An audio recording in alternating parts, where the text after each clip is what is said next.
Previous episode में हमने देखा था कि ये सुनकर यान रोंग शॉक हो जाता है और वो अपनी चेयर से उठ जाता है। तब जिन उसकी तरफ देखता है। तब यान रोंग फिर से बैठ जाता है और कहता है, मैं इसे एक्सेप्ट करता हूँ। तब जिन कहता है, तुरंत ही जवाब दे दिया। तब यान रोंग कहता है, हाँ।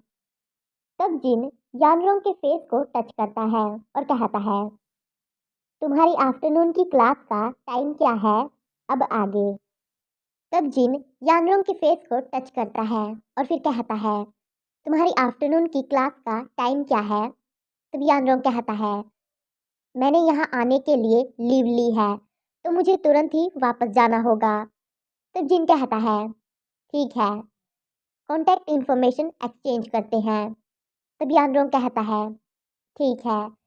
यानरोंग उसे गुस्से में घूर रहा था, जिसे देखकर जिन अपने मन में कहता है, लगता है कि बच्चा अभी तैयार नहीं है।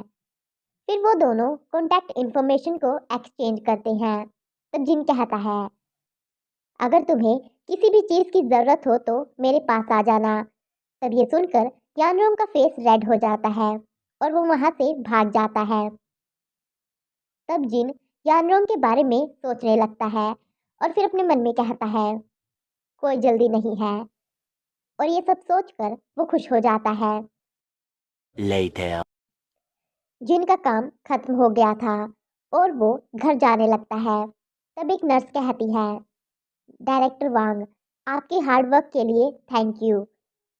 तब जिन कहता है, आप सभी ने भी कड़ी मेहनत की है। उसके बाद जिन अपने घर चला जाता है। वो अपने शूज़ को उतारता ही है कि तभी उसका फ़ोन बजने लगता है। तब वो फ़ोन को उठाता है और कहता है, हाँ बोलो। तब फ़ोन की दूसरी साइड से लियांगशी कहता है, जिन, हमारे लड़के ने बताया कि वह तुम्हें डेट कर रहा है, क्या यह सच है। तब जिन कहता है, ये सच है। तब बोटू कहता है, उसने क्या कहा। तब लियांशी कहता है, उसने कहा यह सच है। फिर वो स्माइल करता है और फिर से कहता है, चिंता मत करो, क्या यान रोम का जन्म और पालन पोषण स्टॉकहोल्म में नहीं हुआ था। अगर उसकी यह कंडीशन है तो कोई आश्चर्य की बात नहीं है। वो जिसे चाहे डेट कर सकता है। तब ये सुनकर बोटू को गुस्सा आ जाता है और वो कहता है, क्या तुम अपना मुंह बंद कर सकते हो।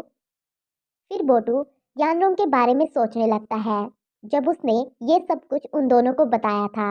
यानरोंग कहता है, मैं बीजिंग में रहना चाहता हूँ।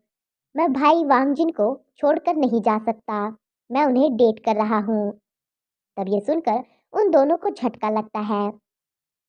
फिर बोटू लियांग से कहता है, कौन जानता है कि वांगजिन ने उसे किस तरह का लव पोषण दिया है। तब लियांग कहता है, मैंने लोगों से सुना है कि वांग काफ़ी अमेजिंग है। तब ये सुनकर बोटू कुछ भी नहीं कहता है। फिर लियांग कहता है, बेशक वह मेरे जितना अमेजिंग नहीं है। और ये कहकर वो बोटू को किस करने का ट्राई करता है, लेकिन बोटू उसके माउथ को कवर कर देता है और कहता है, शट अप। तब लियांग बोटू के हाथ को लिक करने लगता है और फिर कहता है, क्या यह अच्छा नहीं है। कम से कम वह अब हर टाइम भाई बोटू तो नहीं करेगा। तो बोटू कहता है, तुम जानते हो कि उसका यह मतलब नहीं है। तब लियांग कहता है, वोटेवर। उसके बाद वो दोनों रोमांस करने लगते हैं। Later. तो बोथर कहता है, जबकि बोटू अभी भी इस बात को लेकर झिझक रहा था कि यानरोंग को कैसे कंफर्ट दिया जाए, वही यानरोंग ने पहले ही पहला कदम उठा लिया था। यानरोंग बोटू को मैसेज करता है और कहता है, यानरोंग बोटू को मैसेज करता है और कहता है, मैं वीकेंड अपने बॉयफ्रेंड के घर पर बिताऊंगा। मेरी चिंता करने की कोई ज़रूरत नहीं है। यानरोंग जिन के घर पर आ गया था। तब वो खुद से ही कहता है, ये अच्छा है। तब यानरोंग को देखकर जिन कहता है, सर्दियों की छुट्टियां शुरू हो गई है। आने से पहले तुमने मुझे फ़ोन क्यों नहीं किया। तब यानरोंग कहता है, मैंने सोचा था कि आप काम के बाद घर पर ही होंगे। तब जिन अपने मफलर को यानरोंग को पहना देता है और फिर कहता है, लेकिन मैं अक्सर ओवरटाइम काम करता हूँ। तब वांग स्माइल कर रहा था, जिसे देखकर यानरोंग का फेस रेड हो जाता है और वो अपने मन में कहता है, वह स्माइल बहुत ही नकली जैसी लग रही है। ऐसा लग रहा है जैसे वो कोई छल हो।